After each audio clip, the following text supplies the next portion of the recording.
आपने कभी सोचा है जियो और एयरटेल अपना इंटरनेट कहां से खरीदते हैं? क्या आप जानते हैं कि रेगिस्तान में इतनी रेत कहां से आती है? कैसे बना शेर माँ दुर्गा की सवारी? मुंह के अंदर घंटी क्यों होती है? इन सारे सवालों के जवाब और भी जानने के लिए इस वीडियो को पूरा देखें, चैनल को सब्सक्राइब जरूर करें। फैक्ट नंबर 1, पैन के ढक्कन में ये छेद क्यों होता है? पैन के ढक्कनों में एक छोटा सा छेद तो सबने देखा होगा। पैन के ढक्कनों में एक छोटा सा छेद तो सबने देखा होगा, लेकिन बहुत ही कम लोगों ने इसे जानने की कोशिश की होगी कि ये क्यों होता है। दरअसल ये छेद पैन की स्याही को लीकेज से बचाने के लिए होता है। साथ ही अगर कोई बच्चा अगर गलती से इसे निगल ले तो उसके इलाज करने तक उसे सांस लेने में तकलीफ ना हो, उसके लिए भी ये होता है। फैक्ट नंबर 2, क्या आप जानते हो कैसे बना शेर माँ दुर्गा की सवारी? पौराणिक कथाओं की अनुसार माता पार्वती भगवान शिव को पाने के लिए कठोर तपस्या करने लगी। इस दौरान एक भूखा शेर माँ को खाने की इच्छा से पहुंचा, लेकिन माँ पार्वती को तपस्या में लीन बैठा देखकर चुपचाप बैठ गया और सोचने लगा जब ये तपस्या से उठेंगी तो उन्हें अपना आहार बना लेगा। लेकिन इस दौरान कई वर्ष बीत गए और शेर भी तपस्या में लीन हो गया। और जब माँ पार्वती तपस्या से उठी तो उन्होंने देखा कि शेर भी उनकी तपस्या के दौरान इतने समय तक भूखा बैठा रहा। तो माँ पार्वती इससे खुश हुई और उन्होंने शेर को ही अपना वाहन बना लिया। फैक्ट नंबर 3, मुंह के अंदर घंटी क्यों होती है? तो दोस्तों आपको बता दें कि ये घंटी कोई आम चीज नहीं है। ये हमारे मुंह में उतनी ही इंपॉर्टेंट है जितनी जीभ और दांत। ये हमारे शरीर में 4 काम करती है। पहला, ये मुंह में सलाइवा बनाती है। दूसरा, जब हम खाना खाते हैं तो खाना हमारी नाक में भी जा सकता है। ये खाने को नाक में जाने से रोकता है और खाने में सलाइवा लगता है ताकि खाने को पचाने में आसानी हो। इसका तीसरा काम बोलने में मदद करता है। आप कल्पना कीजिए आप लगातार बोल रहे हो और आपके मुंह सूख जाए तो आप कुछ भी नहीं बोल पाओगे। ये हमारे मुंह में लगातार सलाइवा देता रहता है जिससे हम लगातार स्मूथली बोल पाते हैं। और इसका असली काम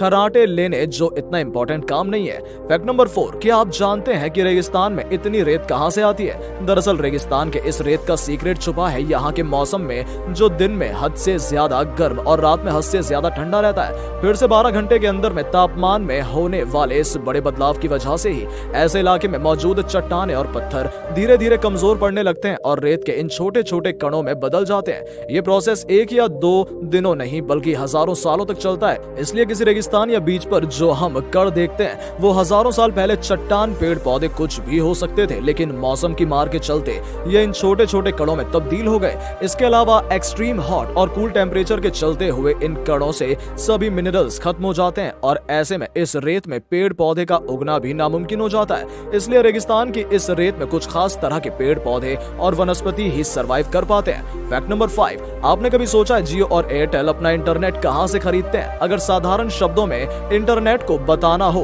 तो एक कंप्यूटर को दूसरे कंप्यूटर से कनेक्ट करके डेटा को ट्रांसफर करना ही इंटरनेट कहलाता है। यही वो कारण था जिसके चलते हुए सबसे पहले साल 1960 में एर्पानेट के द्वारा 4 अलग अलग कंप्यूटर को आपस में कनेक्ट किया गया था, जो कि दुनिया का सबसे पहले इंटरनेट माना गया। जैसे जैसे दूसरी एजेंसीज भी इस उपक्रम के साथ जुड़ती गईं, पूरे ही यूएसए में इंटरनेट का विस्तार बढ़ता गया।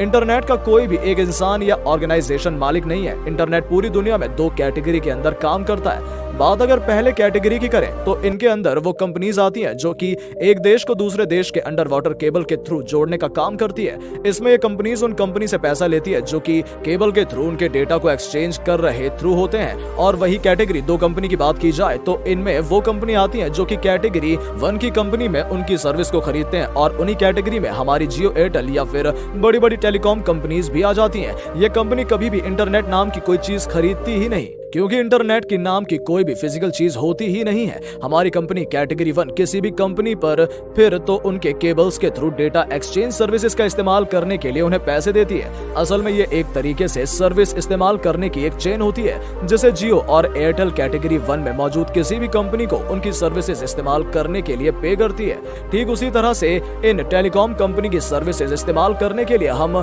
यूजर्स इन्हें पे करते हैं, इसलिए हम सब एक दूसरे के ऊपर डिपेंडेंट होते हैं। फैक्ट नंबर 6, एसडी कार्ड में कितना सोना होता है? दरअसल दोस्तों ये बहुत कम लोग जानते हैं कि हमारे द्वारा इस्तेमाल किए जाने वाले स्टैंडर्ड मेमोरी कार्ड बहुत सारी प्रीशियस एंड नॉन प्रीशियस धातुओं से मिलकर बनाया जाता है। अगर हम एक बहुमूल्य धातु की बात करें तो हमें एसडी कार्ड में सोने जैसी धातु भी देखने को मिलती है, क्योंकि सोना एक बहुत ही अच्छा कंडक्टर होता है जो कि हमारी डेटा ट्रांसफर स्पीड को बूस्ट कर देता है। यही कारण है कि सोने के धागे जैसा तार एसडी कार्ड में इस्तेमाल किया जाता है। और अगर आप इस बारे में बात बात करें कि SD कार्ड में कितने रुपए का सोना लगा होता है, तो दरअसल दोस्तों एक स्टैंडर्ड साइज के मेमोरी कार्ड में लगभग 10 पैसे से लेकर 12 पैसे तक का सोना लगाया जाता है। फैक्ट नंबर 7, भारत के नोटों पर ब्लैक लाइन क्यों होती है? दोस्तों इंडियन नोटों पर ब्लैक लाइन अंधे लोगों के लिए होती है, क्योंकि ये लाइन नोटों से थोड़ी उभरी होती है, जिससे अंधे लोग लाइन को गिनकर पता लगा सके कि नोट कितने रुपए का है। आपने देखा होगा कि 2000 के नोट पर 7 लाइन और 500 के नोट पर 5 लाइन और 200 के नोट पर 4 लाइन और 2 डॉट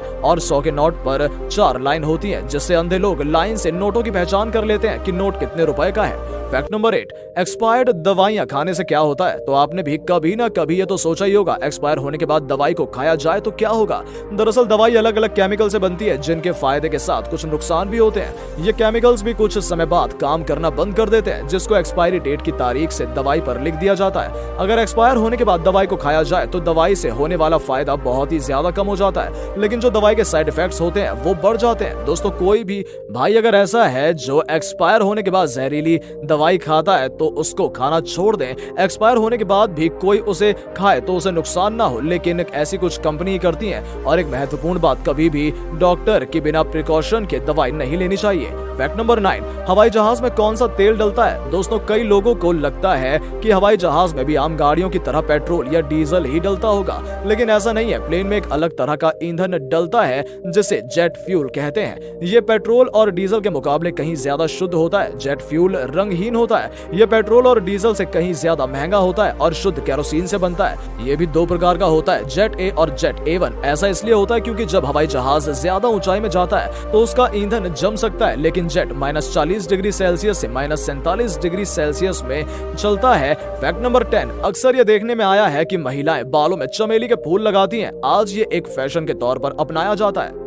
लेकिन इसके पीछे की सच्चाई ये है कि पुराने समय में चमेली के फूल के तार केवल बच्चों को स्तनपान कराने वाली महिलाओं द्वारा ही पहना जाता था।